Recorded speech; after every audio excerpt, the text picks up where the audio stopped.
کا معاملہ بہت مختلف ہے. یہ جو فائنینشیل کرپشن ہے، یہ جو پرویز مشرف کو ہتھکڑی لگانے کی خواہش ہے، یہ چھوٹے چھوٹے کیٹلسٹ تو بنتے رہے. اصل کاز شاید یہ نہیں تھی. اصل کاز نواز شریف کے ڈاؤن فال کی، وہ میں سمجھتا ہوں ان کی پالیسی تھی، جسے میں مودی کی خوشنودی کہتا ہوں. اور وہ پالیسی ایک طرح سے انہیں لے ڈوبی. اس کا ادراک نہ صرف ہماری اسٹیبلشمنٹ کو بہت دیر سے ہوا، بلکہ میڈیا کو بھی بہت دیر سے سمجھ آئی کہ نواز شریف فوج کے ساتھ دشمنی میں اس حد تک اتر چکے ہیں، اس قدر دور جا چکے ہیں، بلکہ اسے انشورنس پالیسی کے طور پہ استعمال کرتے ہوئے ہندوستان کو فوج کے اوپر ایک ہوے کی طرح وہ مسلط کرنا چاہتے تھے، اور اس میں بڑی حد تک کامیاب ہوئے. اسٹیبلشمنٹ میں سمجھتا ہوں کہ اکثریت بھولے بادشاہوں پر مشتمل ہے. وہ بات نہیں رہی جو ایک زمانے میں ہوا کرتی تھی. اسٹیبلشمنٹ کو ایک لمحے کے اندر ہوا کا رخ معلوم ہو جاتا تھا، اسے پتہ چل جاتا تھا، اس کی مرضی کے بغیر چڑیا پر نہیں مارتی تھی. یہ ریلیکس کیا انہوں نے، میں سمجھتا ہوں لیتھارجک ہو گئے. انہیں پتہ ہی نہیں چلا کہ نواز شریف صاحب باقاعدہ سیکیورٹی رسک بنتے جا رہے ہیں. جب انہیں اس بات کا فہم ہوا، ادراک ہوا، اس وقت تک معاملہ بہت بگڑ چکا تھا. نواز شریف نے مڈل ایسٹ میں اپنی پالیسی کو، پاکستان کو سرے سے مائنس کر کے رکھ دیا اور ایک ویکیوم کریٹ کیا جس کو فل کرتا رہا انڈیا.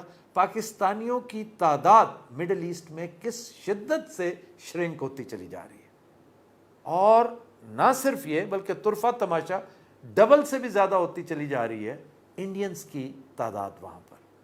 اب جس طرح امریکہ میں انڈین ایکسپیٹریٹس مسلط ہو چکے ہیں وہاں کے پالیسی میکرز کے اوپر، کانگریس کے اوپر، اسٹیٹ لیجسلیچرز کے اوپر، ایگزیکٹلی یہی کچھ انڈینز مڈل ایسٹ میں کرتے چلے جا رہے ہیں. ہماری جوتوں میں دال امریکہ یورپ میں تو بٹتی تھی، اب مڈل ایسٹ میں بھی ہمارے ساتھ یہی کچھ ہو رہا ہے. سوال یہ ہے کہ نواز شریف جس کی حکومت تھی، جس کے دور میں 5 سال میں یہ سارا کچھ ہوا، یہ ڈیبیکل اور مس کیریج آف فارن پالیسی یہ موصوف ہی کے دور میں ہوا ہے. ان سے سوال یہ کرنا چاہیے کہ یہ اس وقت کہاں تھے، کہاں سو رہے تھے. اور اس سے بھی بڑھ کر ایک سوال ان دوستوں سے بنتا ہے جو انہیں لے کر آئے تھے، اور وہ کوئی اور نہیں ہے، اسٹیبلشمنٹ کے بہت بڑے بڑے تھم، بہت بڑے بڑے ستون تھے. ہماری ٹریجڈی یہ ہے کہ ہم ان کا تذکرہ کرتے ہوئے سمجھتے ہیں کہ ہمارے پر جلتے ہیں، ہم کیوں بات کریں. وہ کیانی صاحب کدھر تھے اس وقت؟ خاموشی سے بیٹھے رہے اور ٹرے میں، پلیٹ میں رکھ کے انہوں نے حکومت نواز شریف کو دی. اسی طرح جنرل کرامت نے بھی پلیٹ میں رکھ کے فاروق لغاری کے ساتھ مل کے نواز شریف کو پچھلی حکومت دی تھی، اور پھر اپنا انجام بھی دیکھا.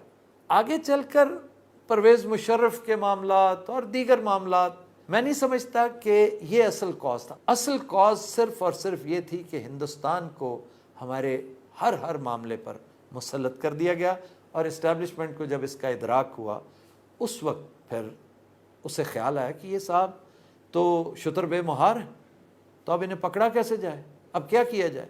تو اب اس کے سوا کوئی اور چارہ نہیں تھا. آپ یقین کیجئے کہ اس ڈیبیکل میں، نواز شریف کا جو ڈیبیکل ہوا، اس میں اسٹیبلشمنٹ کا کوئی رول بظاہر ہے ہی نہیں. یعنی اسٹیبلشمنٹ نے پیناما کریٹ نہیں کیا، پیناما میں موصوف خود پھنسے ہیں. یہ تو پاکستانیوں کی سنی گئی ہے، یہ تو اسٹیبلشمنٹ کی کوئی نیکی گئے وقتوں کی ان کے کام آ گئی کہ نواز شریف خود اپنے ہی زور، اپنے ہی وزن پر امپلوڈ کر گئے. ورنہ یہ اسٹیبلشمنٹ یہ صبح و شام لگے رہتے، یہ عدلیہ کو بھی ساتھ ملا لیتے، بیوروکریسی کو بھی ملا لیتے، فوج بھی مل جاتی، جرنیل بھی مل جاتے، نواز شریف کا بال بھی بانکا نہیں کر سکتے تھے. کیوں؟ اس نے اپنے آپ کو اس قدر مضبوط کر لیا تھا اس پیسے سے جو اندھا دھند کمایا گیا. اس نے اسپین ڈاکٹرز کی ایک فوج ظفر موج خرید رکھی ہے پاکستان کے اندر، پاکستان کے باہر. یہ وہ لوگ ہیں جو نیو یارک ٹائمز سے لے کر واشنگٹن پوسٹ سے لے کر بڑے بڑے، اب میں کیا چینلز کے نام لوں، ہر چینل پر اثر انداز ہوتے ہیں. تو نواز شریف کو آپ کچھ نہیں کہہ سکتے تھے جب اللہ تعالیٰ کی قدرت، اللہ تعالیٰ کا ایک خودکار نظام جب حرکت میں آتا ہے تو اس کی سب سے بڑی نشانی یہ ہے کہ وہ انتہائی عام فہم، انتہائی سمپل، سادہ، یعنی اقامے پہ پکڑوا دیتا ہے آپ کو۔ اقامہ جو انتہائی فضول اور بے وقت چیز، جس کے بارے میں کوئی، وہ تبھی تو حیران ہے کہ دیکھیں جی میں اپنے بچوں سے تنخواہ نہیں لیتا تھا، میرا جرم، وہ تمہارا جرم اتنا بڑا ہے کہ ہمالیہ سے بھی بڑا ہے، لیکن پکڑا تم ایک چھوٹی سی راک کی وجہ سے۔ یہ اللہ کا نظام ہے۔ میں اپنے شو میں کچھ سینکڑوں بلکہ شاید ہزاروں دفعہ کہہ چکا ہوں کہ نمرود کو بھی اس نے مچھر کے ذریعے پکڑا تھا، اور ابرہہ کے ہاتھیوں کو بھی، بہت چھوٹے اتنا سا پرندہ جس کے غول کو ابابیل کہتے ہیں، اور جو کنکری وہ پھینکتا ہے وہ کھائے ہوئے بھس کی مانند کر دیتا ہے۔ یہ اللہ کا نظام ہے، یہ اس کا سٹائل ہے۔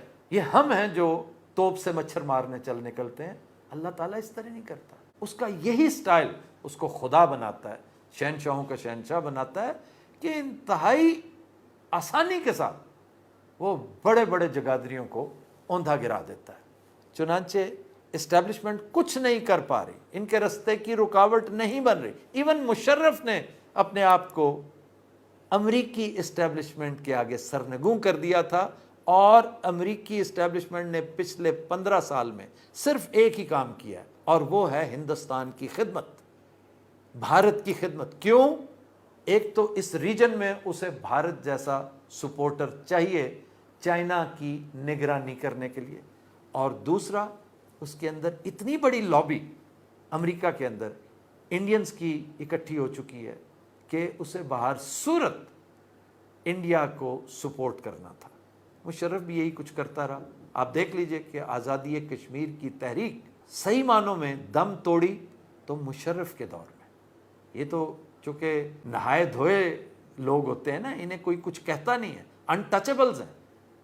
سچ پوچھے تو مشرف اس معاملے میں سب سے بڑا مجرم وہ ہے۔ اب آئیے نواز شریف کی طرف کہ اس نے تھرو آؤٹ مودی کی خوشنودی کو فالو کرتے کرتے پاکستان کو اس نہج پہ پہنچا دیا کہ ہم راندہ درگاہ ہو کے رہ گئے، اور اگر اللہ تعالیٰ میجر چینج اس علاقے میں نہ کرتا تو آج کیا اگلے 50 سال مریم نواز کے پوتے پوتیاں آپ کے اوپر راج کر رہے ہوتے ہیں۔ اور وہ چینج کیا آئی کہ میجر ایکٹرز کو اللہ نے پوری کی پوری بساط چینج کر کے رکھ دی۔ یعنی امریکہ یہاں پر ایک بے نوا رکن نظر آتا ہے پورے سینیریو میں، ایک چھوٹا سا پیادہ نظر آتا ہے جو سپر پاور تھی کل کی، ایک ایک چیز ہمیں ڈکٹیٹ کیا کرتا تھا 7th floor of the state department. آج اسے پوچھتا کوئی نہیں۔ کیوں؟ اب there is a new sheriff in town. اب اس ریجن کے کچھ اور بھی ٹھیکیدار پیدا ہو چکے ہیں۔ چنانچہ نواز شریف کی دال نہیں گلی، اس کے ساتھیوں کی دال نہیں گلی، اور آج انجام آپ کے